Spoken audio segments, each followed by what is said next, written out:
The Rodriguez family had moved to Oakridge Estates 3 years ago, hoping to find the perfect blend of community and comfort. Michael, a software engineer working for a mid-sized tech company, had worked tirelessly to provide a stable life for his wife Sarah, a high school counselor, and their son Tyler. The pool had been their most significant investment, a summer sanctuary that represented more than just a luxury. It was a symbol of the family's hard-won success and their commitment to creating joy for Tyler. Oakridge Estates prided itself on being more than just a neighborhood. It was a carefully curated lifestyle with regulations so precise they bordered on the absurd. Each home was required to maintain a specific color palette. Landscaping had to follow stringent guidelines, and even the type of mailbox was regulated. Most residents complied without question, terrified of the potential consequences of stepping out of line. Michael had always been a rule follower, but he drew the line at what he considered unnecessary micromanagement. When they first moved in, Sarah had warned him about the neighborhood's reputation. "Be careful," she'd said. "Some of these HOA board members take their power very seriously." At the time, Michael had laughed it off, believing that reasonable people would always find common ground. On that fateful Saturday afternoon, the summer heat was oppressive. Tyler, now 12, had been looking forward to this day all week. School had just let out, and the promise of uninterrupted pool time was his version of pure happiness. Michael had spent the morning meticulously cleaning the pool, ensuring the water was crystal clear and the surrounding area was immaculate, a habit born from years of living under the watchful eyes of the Oakridge Estates HOA. Tyler dove into the water with the unbridled enthusiasm of a preteen boy. His laughter echoed through the backyard, a sound that typically brought joy to Michael's heart. But today, something felt different. Michael couldn't shake the feeling of being watched, a sensation that had been growing more intense over the past few weeks. Unbeknownst to the Rodriguez family, Margaret Holloway was indeed watching. From her perfectly manicured property 2 doors down, she observed every movement through a small gap in her meticulously trimmed hedgerow. Margaret was more than just an HOA board member. She was the self-appointed guardian of Oakridge Estates community standards. At 62, Margaret had dedicated the last decade of her life to maintaining what she perceived as the neighborhood's pristine reputation. Recently widowed and with no children of her own, she had channeled all of her energy into controlling every aspect of the community. Her weekly HOA board meetings were legendary, a mix of bureaucratic precision and thinly veiled personal vendettas. The Rodriguez family had been on her radar for months. A slightly overgrown section of their front lawn, a fence that was marginally higher than regulations allowed, and Tyler's occasional pool toys left out had all contributed to Margaret's growing frustration. In her mind, these were not simple oversights but deliberate acts of defiance against the carefully constructed order of Oakridge Estates. As Tyler splashed in the pool, completely unaware of the brewing storm, Margaret's eyes narrowed. Her fingers, adorned with an expensive cocktail ring, gripped the window frame. A mixture of anger and determination etched itself across her face. This was more than just a dispute over landscaping. This was a battle for control, and Margaret was prepared to go to extraordinary lengths to make her point. Margaret Holloway's descent into her current state of obsessive control hadn't happened overnight. Her history was a complex tapestry of personal losses and perceived slights that had gradually transformed her into the neighborhood's most feared resident. 30 years ago, Margaret had been a different woman. A former elementary school administrator with a reputation for being strict but fair, she had once been respected rather than feared. Her husband, Robert, had been a successful architect who shared her love for order and precision. Together, they had dreamed of creating the perfect community, a place where every detail was carefully considered and maintained. But life had other plans. Robert died unexpectedly from a heart attack 15 years ago, leaving Margaret alone in their meticulously designed home. The loss had been devastating, but instead of finding solace in memories, Margaret channeled her grief into control. The HOA became her new family, her new purpose. Where she once managed school policies, she now regulated every aspect of neighborhood life. The Rodriguez family represented everything Margaret had come to despise. Their casual approach to home maintenance, their son's carefree attitude, the slight imperfections that seemed to mock her decades of rigid discipline. All of these were personal affronts to her worldview. Michael's tech job and Sarah's professional career meant little to Margaret. In her eyes, they were interlopers who didn't understand the true meaning of community. Her plan to fill the pool with concrete had been brewing for months. It wasn't a sudden impulse, but a carefully calculated act of retribution. Margaret had cultivated relationships with local contractors, using her network of connections and her reputation as a long-standing HOA board member. She knew exactly who to call, how to arrange the concrete delivery, and most importantly, how to time it perfectly. The construction crews she had contacted were local workers who knew better than to question her authority. Tom Richardson, the crew leader, had been doing jobs for Oakridge Estates residents for years. He was familiar with Margaret's reputation and understood that challenging her could mean losing future contracts in the tight-knit community. "It's just a job," Tom had told his team when they expressed reservations about the unusual request. The hefty cash payment Margaret offered helped quiet any remaining doubts. She had been methodical, paying in untraceable cash, ensuring no direct paper trail could be easily followed. Margaret's preparations went beyond the physical logistics. She had been collecting evidence, photographs of minor infractions, documented complaints from other board members, a carefully curated case that she believed justified her extreme actions. In her mind, the Rodriguez family was not just violating HOA guidelines. They were a cancer that needed to be cut out of the community. The irony was lost on Margaret. She had become the very thing she once fought against as a school administrator, a bully drunk on a misguided sense of power and righteousness. Her actions were no longer about maintaining community standards, but about exerting total control, about punishing those who dared to be different. As she made her final preparations, Margaret felt a sense of calm. This was more than just filling a pool with concrete. This was a statement. This was a lesson that would echo through Oakridge Estates, a warning to anyone who might consider challenging the established order. She had no idea of the storm she was about to unleash, a chain of events that would expose the dark underbelly of suburban conformity and the dangerous consequences of unchecked power. The concrete trucks arrived with a precision that spoke to Margaret's meticulous planning. 3 massive vehicles, their massive drums slowly rotating, pulled up to the Rodriguez property with a choreographed efficiency that belied the horrific nature of their mission. Tom Richardson, the crew leader, felt a twinge of unease. He had done many unusual jobs in his 20-year construction career, but something about this one felt different. Tyler was in that magical moment of childhood joy, suspended between play and pure freedom. The pool water sparkled under the midday sun, and he was practicing underwater handstands, his lean body twisting and turning with the effortless flexibility of youth. He didn't notice the first splash of concrete hitting the water's surface, the thick gray substance creating an unnatural ripple different from his usual splashes. The first sign that something was wrong came when the water began to change consistency. What had been clear blue transformed into a murky, viscous substance. Tyler's initial confusion quickly turned to panic as he realized he couldn't move as easily. The concrete was heavy, sticky, pulling at his limbs with an unnatural force. Inside the house, Michael's work call was reaching its critical point. He was negotiating a major software contract, his attention completely focused on the conversation. The muffled sounds from outside, the rumble of truck engines, the mechanical whirring of concrete mixers, barely registered in his consciousness. Tom Richardson gave the signal, and the concrete began to pour in earnest. Margaret watched from her vantage point, her expression a disturbing mixture of satisfaction and detachment. To her, this was not an act of violence, but a necessary correction, a punishment for those who dared to disrupt the perfect order of Oakridge Estates. Tyler's initial confused splashes turned to desperate movements. The concrete was thick, almost alive, consuming the pool space with terrifying speed. He tried to call out, but the mixture was already filling his mouth, muffling his cries. His athletic 12-year-old body, usually so agile and quick, was becoming progressively immobilized. The crew members exchanged uncomfortable glances. Some had children of Tyler's age. The silence was broken only by the mechanical churning of the concrete trucks and the occasional splash of the gray mixture entering the pool. Tom Richardson had been in construction for decades, but he had never been part of something that felt so fundamentally wrong. Neighbors began to take notice. Martha Jenkins, who lived across the street, was watering her perfectly manicured roses when she first saw the concrete trucks. Something about the scene seemed off, the trucks positioned not for construction, but in a way that suggested something more sinister was happening. As the concrete continued to pour, it began to create a tomb-like structure. The pool, once a symbol of summer fun and family joy, was being transformed into a solid mass. Tyler's movements became more frantic, then slower, then almost imperceptible as the concrete began to harden around him. Margaret's resolve never wavered. In her mind, she was delivering a message, a warning about the consequences of not adhering to community standards. She had no concept of the human cost, the potential for tragedy that was unfolding before her eyes. The transformation was nearly complete. What had been a vibrant backyard pool was now becoming a solid gray monument to Margaret's twisted sense of justice. Tyler was almost completely submerged, his desperate struggle reduced to the smallest of movements as the concrete continued its relentless consumption. The first responders arrived within minutes, their sirens piercing the once quiet suburban atmosphere.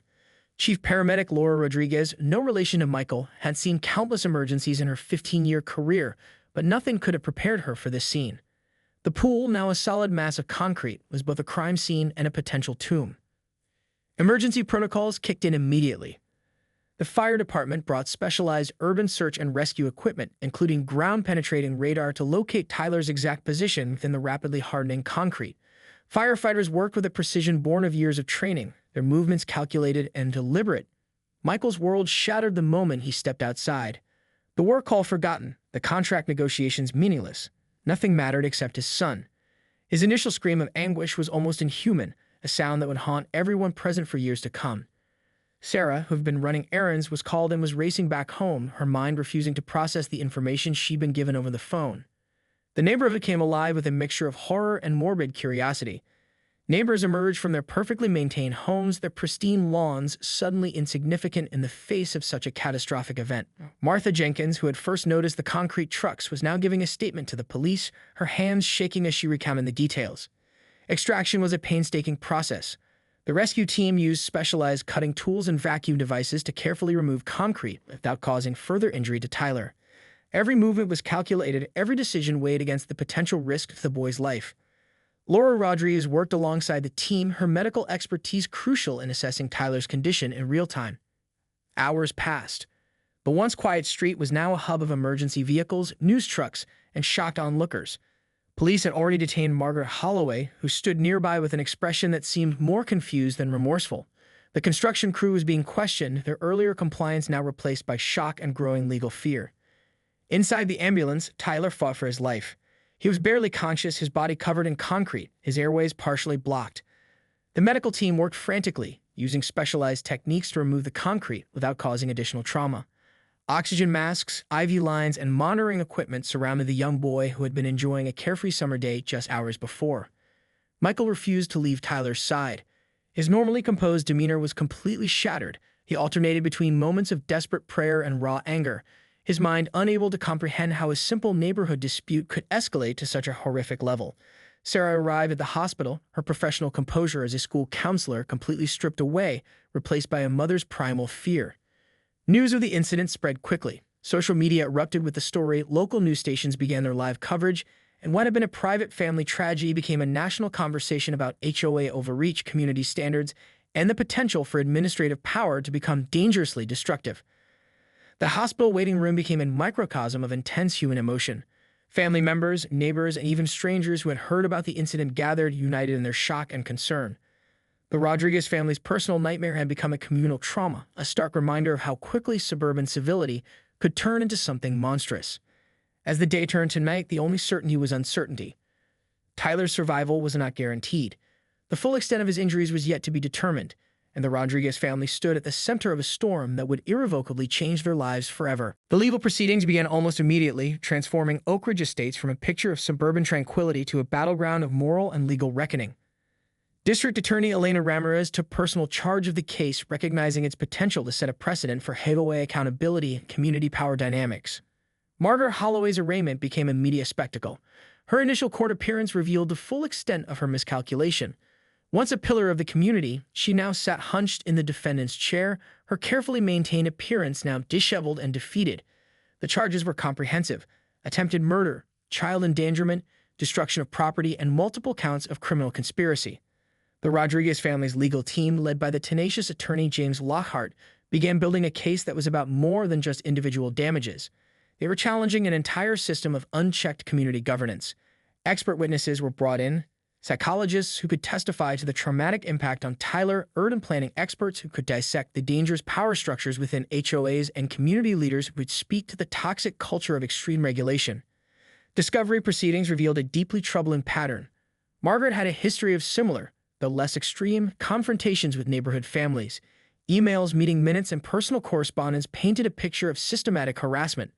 The Rodriguez family's case was not an isolated incident, but the culmination of years of Margaret's increasingly aggressive behavior.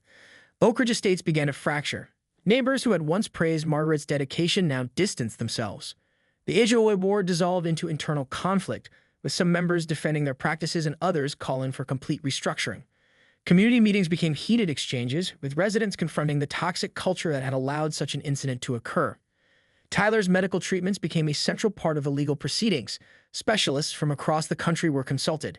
The physical damage was extensive: concrete poisoning, potential lung damage, and severe psychological trauma. Each medical report became a devastating piece of evidence, quantifying the human cost of Margaret's actions. A civil lawsuit expanded beyond Margaret. The construction crew was also implicated, with investigations revealing their complicity and willful ignorance. Tom Richardson, the crew leader, became a key witness, his testimony exposing the culture of fear and compliance that had enabled the attack.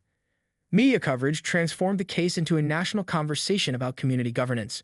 Talk shows, legal podcasts, and news programs dissected every aspect of the incident. The Rodriguez family found themselves at the center of a movement challenging HOA overreach, their personal tragedy becoming a catalyst for broader social discussion. Financial implications were staggering. The initial damages sought were in the millions, but the case grew to include punitive damages, medical costs, and compensation for emotional distress. Insurance companies became involved, their actuarial teams working overtime to assess the unprecedented nature of the claim. For Michael and Sarah, the legal battle was more than just a pursuit of justice. It was a fight to protect Tyler, to ensure that no other family would experience such a nightmare. They testified multiple times, their personal impact statements cutting through legal jargon to reveal the human heart of the case. As the legal proceedings continued, Oakridge Estates would never be the same. The pristine facade of suburban perfection had been irrevocably cracked, revealing the dangerous potential of unchecked administrative power. The Rodriguez family's fight was becoming something much larger, a landmark case that would reshape understanding of community governance, personal rights, and the limits of neighborhood authority. 2 years after the incident, the Rodriguez family's life had been completely reimagined. Their journey of healing was neither linear nor simple, but marked by small victories, persistent challenges, and unexpected moments of hope. Tyler's recovery became a testament to human resilience. The physical scars from the concrete incident had faded, but the psychological wounds ran deep. He underwent extensive therapy, working with Dr. Alina Martinez, a specialist in trauma recovery for young survivors. Their sessions were a delicate dance of processing pain, rebuilding trust, and rediscovering joy. The family's decision to move away from Oakridge Estates was more than just an escape. It was a deliberate choice to reclaim their narrative. They settled in a small college town in Oregon, where Michael found work with a progressive tech startup and Sarah began working as a trauma-informed school counselor. Their new home was deliberately different, an open, welcoming space with large windows, plenty of natural light, and a backyard that celebrated freedom rather than conformity. Their legal victory had far-reaching consequences. The landmark case against Margaret Holloway and the Oakridge Estates HOA resulted in significant legislative changes. Several states began implementing stricter regulations on HOA powers, requiring more transparent governance and creating clearer mechanisms for resident protection. Tyler became an unexpected advocate, speaking at conferences and legislative hearings about community accountability and the dangers of unchecked administrative power. Margaret Holloway's life had been completely dismantled. Her criminal conviction meant she could no longer work in any administrative position. The civil judgments against her had stripped her of most of her assets. Her social network, once a tight-knit group of suburban elites, had completely abandoned her. She became a cautionary tale, a vivid example of how obsession with control can destroy everything a person once valued. The Rodriguez family's healing wasn't just about overcoming trauma, but about transforming their experience into something meaningful. Tyler, once a victim, began working with youth advocacy groups. He started a nonprofit focused on supporting young survivors of community-based trauma, using his story to create meaningful change. Sarah's professional work took on a new dimension. Her experience with Tyler's recovery inspired her to develop training programs for schools about recognizing and preventing institutional abuse. She became a sought-after speaker, her personal journey adding depth to her professional expertise. Michael channeled his energy into technology that could promote community accountability. He developed an app that allowed residents to transparently document and address community concerns, creating a platform that emphasized communication over confrontation. The app gained significant traction, attracting investors who saw its potential to transform community interactions. Their relationship as a family grew stronger through shared healing. Family therapy sessions became less about processing trauma and more about celebrating resilience. They developed rituals of connection, weekly family meetings, annual trips that celebrated their bond, and an openness about emotions that had been born from their shared experience. The concrete pool, once a symbol of their worst nightmare, became a metaphor for transformation. In their new home, they installed a pool, but this one was different. Open, inviting, surrounded by plants and natural landscaping. It was a physical representation of their journey, from a place of confinement to a space of freedom and joy. As Tyler approached his 15th birthday, the family reflected on their journey. They were not the same people who had survived that horrific day in Oakridge Estates. They were stronger, more connected, and committed to creating the kind of community they had once been denied, one built on compassion, understanding, and genuine human connection.